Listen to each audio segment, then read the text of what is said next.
L'Europe est frappée par une forte vague de chaleur. Lundi, l'Europe du Sud a connu une chaleur extrême avec des températures records. En Espagne et en Italie, des alertes rouges ont été émises. Dans plusieurs villes, la température dépasse 40 degrés. Les experts relient cette anomalie au changement climatique qui intensifie ces vagues de chaleur. Le Royaume-Uni est également sous l'emprise de la chaleur. À Londres, la température a atteint 33 degrés, avec des prévisions allant jusqu'à 34 mardi. L'agence de santé a émis une alerte canicule valable au moins jusqu'à mercredi. Les habitants cherchent à se protéger de la chaleur de diverses manières, comme se reposer à l'ombre des parcs et boire des boissons fraîches. Le tournoi de tennis de Wimbledon a débuté sous une chaleur record, la plus élevée de son histoire. Je viens d'Inverness et j'ai mes propres moyens de supporter la chaleur, malgré des records de température inhabituels pour la région. Nous n'avons généralement pas une telle chaleur. Il fait environ 20 degrés de plus que ce à quoi je suis habitué, et j'ai un coup de soleil sur tout le corps. Il fait très chaud. Ces 2 ou 3 derniers jours, il fait de plus en plus chaud. Tout change autour de nous. Ce sera difficile pour les enfants là-bas. Indépendamment des actions, des changements radicaux sont nécessaires, car cela continue d'être terrible. Les Parisiens et les touristes se sont massivement dirigés vers les magasins pour acheter des ventilateurs électriques, essayant de se sauver de la première chaleur estivale. La température à Paris a atteint 37 degrés Celsius. Je suis arrivée à Paris seulement ce matin. Tout le monde sait que la chaleur arrive et s'y prépare. Je suis ici pour acheter un ventilateur. Je veux un puissant et pas trop bruyant. Nous n'avons pas de climatisation et je ne sais pas si c'est une bonne chose. Je n'aime pas la climatisation. Je préfère les ventilateurs. Mais ce n'est pas la solution la plus confortable par cette chaleur. Je n'aime pas les endroits où il n'y a que la climatisation qui souffle. Il n'y a pas de solution universelle ici. Le magasin d'électroménager a indiqué qu'ils ont vendu des dizaines de ventilateurs ce matin et plusieurs centaines ce week-end. Les gens achetaient à la fois des modèles compacts et des ventilateurs puissants pour refroidir les appartements. Ils achètent aussi activement des ventilateurs avec fonction de pulvérisation d'eau pour un refroidissement supplémentaire. Cette année, nous avons commencé la saison beaucoup plus activement que l'année dernière. L'été a apporté des températures plus élevées, ce qui influence la demande pour les ventilateurs et les climatiseurs portables. La demande pour les ventilateurs a nettement augmenté, cela lié à des raisons économiques et au désir des gens de trouver une solution rapide et compacte pour rafraîchir l'air. À Paris, de nombreux logements ont une mauvaise isolation thermique.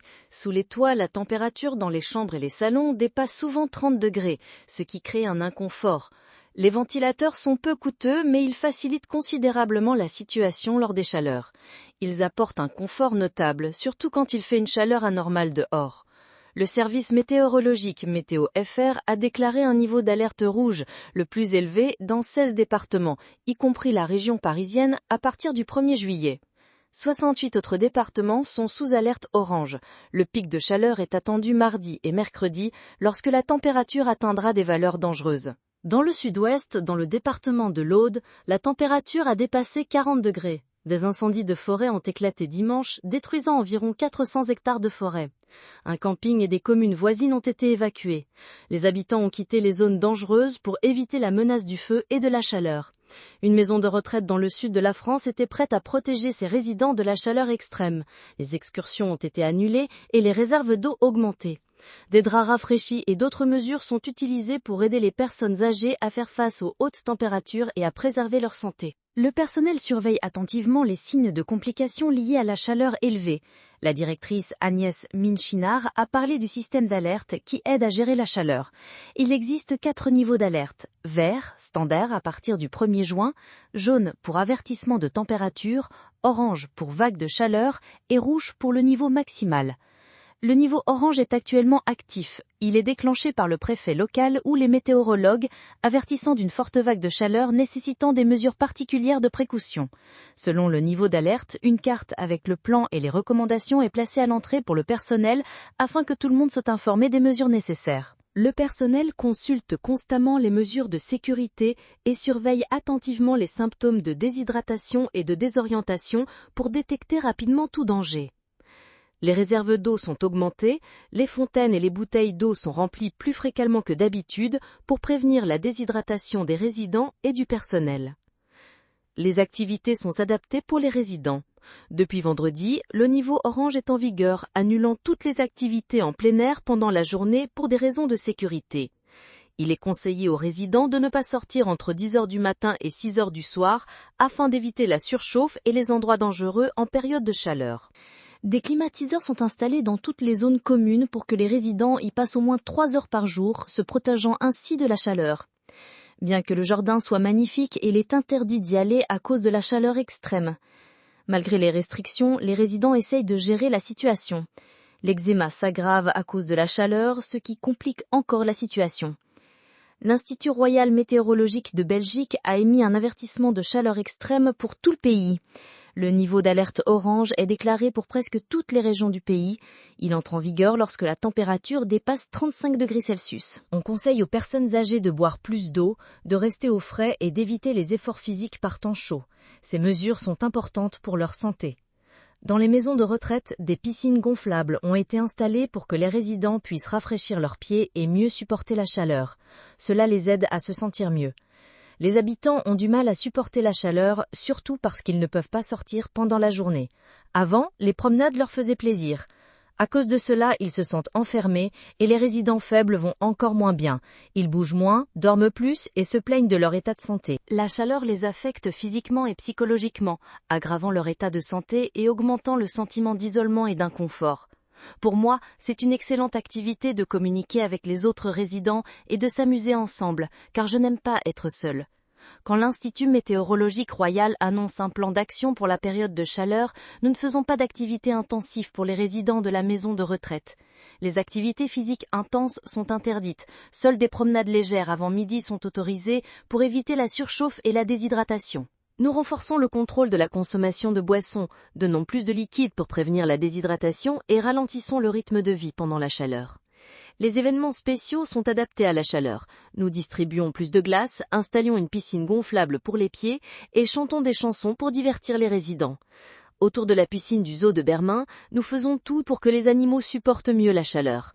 Par une chaude journée d'été, tout le monde a envie de plonger dans l'eau fraîche. Les éléphants Anchali et Pangfa ont pris plaisir à se doucher avec le soigneur, tandis que la température à Berlin montait à 27 degrés Celsius.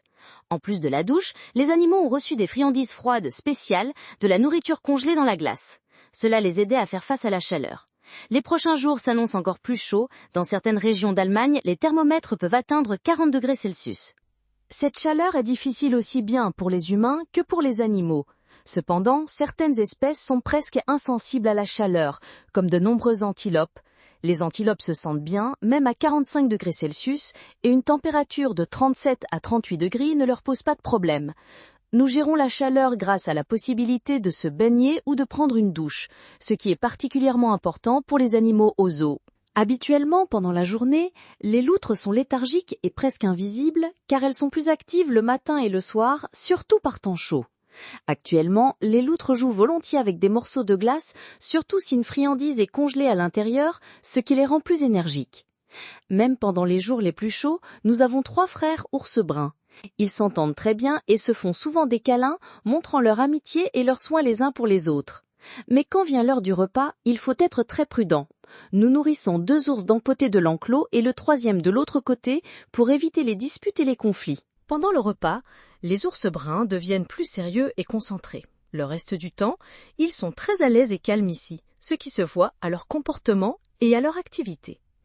Les ours passent beaucoup de temps dans l'eau, en hiver comme en été, car ils aiment vraiment ça. Surtout par temps chaud, l'eau leur apporte une agréable fraîcheur. Quant au rhinocéros indien, il est allongé tranquillement dans la boue. Ces animaux aiment beaucoup l'eau et préfèrent rester à proximité, ce qui les aide à rester confortables. Dans le nouvel enclos du rhinocéros, des douches spéciales sont installées, qui s'activent automatiquement lorsque l'animal s'approche, lui permettant de se rafraîchir à tout moment. Dans la capitale du Portugal, Lisbonne, les habitants et les touristes cherchaient à se protéger du soleil brûlant. Les gens cherchaient de l'ombre et buvaient beaucoup d'eau pour faire face à la forte chaleur. Dans la ville de Mora, dans le sud-est du Portugal, la température a atteint 46 degrés et 6 dixièmes Celsius le dimanche 29 juin.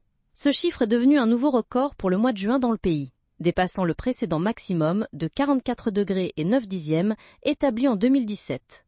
Par une telle chaleur, on conseille aux gens de boire beaucoup d'eau, de porter un chapeau et des vêtements légers et blancs, ainsi que de se promener uniquement à l'ombre pour préserver leur santé et éviter la surchauffe. Nous avons tous du mal par ce temps, et il est important de prendre des précautions pour préserver la santé et le bien-être en cas de forte chaleur. Supporter cette forte chaleur est difficile, car au Royaume-Uni, il n'y a généralement pas de température aussi élevée. Nous buvons beaucoup et utilisons des taxis, marchant très peu à pied. Nous préférons les taxis et les tramways pour ne pas marcher sous cette chaleur. Avec le changement climatique, planifier des événements devient de plus en plus difficile. Chacun doit apporter sa petite contribution à la lutte contre le changement climatique pour améliorer la situation, mais de nombreux pays ne prennent pas de mesures. C'est très difficile, mais j'essaie d'éviter la chaleur en milieu de journée. Je cherche des cafés ou des centres commerciaux où je peux me cacher à l'ombre. Nous buvons beaucoup d'eau et essayons de rester à l'ombre. Le service météorologique national espagnol annonce un mois de juin exceptionnellement chaud. Dans la capitale de l'Andalousie, après-midi, le thermomètre extérieur a affiché 45 degrés Celsius. Les gens se cachent sous des parasols et se rafraîchissent avec un ventilateur. En Italie, la chaleur s'intensifie. La température pourrait dépasser 40 degrés Celsius cette semaine. Le ministère de la Santé a émis des alertes rouges. Des alertes rouges de chaleur ont été émises pour 21 villes, dont Rome et Milan. Lundi, la température a atteint 38 degrés à Rome. À Florence, la température a atteint 41 degrés. À Bologne, 38 et à Pérouse, 37 degrés Celsius. Nous buvons beaucoup d'eau, portons des chapeaux et essayons d'éviter la déshydratation. Je ne suis pas habituée à une telle chaleur. En Argentine, elle n'est pas aussi forte.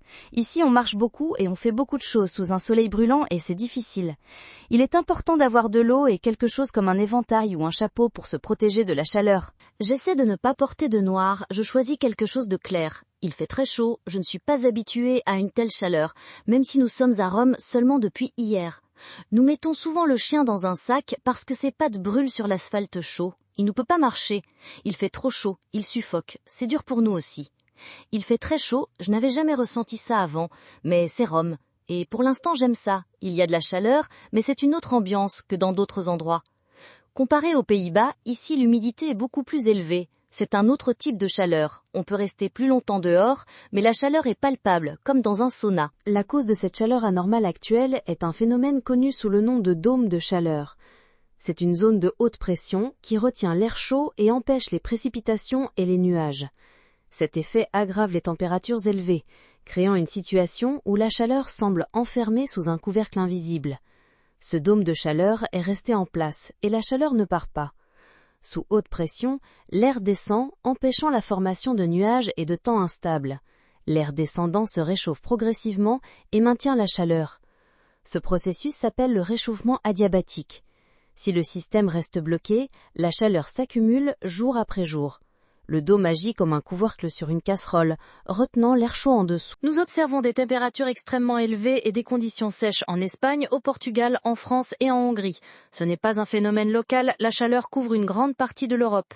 Selon les données du Central KMATA, ces températures sont actuellement 3 à 5 fois plus probables qu'en l'absence d'influence des changements climatiques causés par l'homme. C'est un effet direct du réchauffement climatique. Malheureusement, tout indique que ces phénomènes se produiront de plus en plus souvent. Au Royaume-Uni, la probabilité d'un nouveau jour à 40 degrés dans les 12 prochaines années est de 50%. Nous verrons plus de jours avec des températures supérieures à 34 ou 35 degrés. En Europe continentale, la chaleur sera plus intense et ces jours deviendront nettement plus nombreux. 40 degrés, c'est la température à l'ombre ou de l'air. Sous les rayons directs du soleil, dans le métro ou dans une maison mal isolée, la température sera beaucoup plus élevée. C'est pourquoi une telle chaleur affecte fortement les gens. La nuit, nous refroidissons mal, et même si le thermomètre ne montre pas des chiffres très élevés, il peut en réalité faire beaucoup plus chaud. L'air devient plus chaud, surtout avec une humidité élevée. Il est important de comprendre que les chiffres de température ne sont pas tout, l'essentiel est comment la personne se sent et à quel point elle est à l'aise. L'état de la personne influence la santé par temps chaud. Le service européen du changement climatique a rapporté que le mois dernier, la température moyenne de la surface terrestre était supérieure de 1,4 degré. Il est souligné que la température a augmenté par rapport au niveau pré-industriel. Le principal facteur des changements climatiques est l'émission de gaz à effet de serre due à la combustion des combustibles fossiles. Les experts avertissent qu'à l'avenir, le nombre de jours anormalement chauds en Europe pourrait augmenter, ce qui représente une menace pour la santé et l'écologie. N'oubliez pas de vous abonner à la chaîne Un Jour, de mettre un like et d'activer la cloche pour ne pas manquer les nouvelles vidéos avec des informations importantes.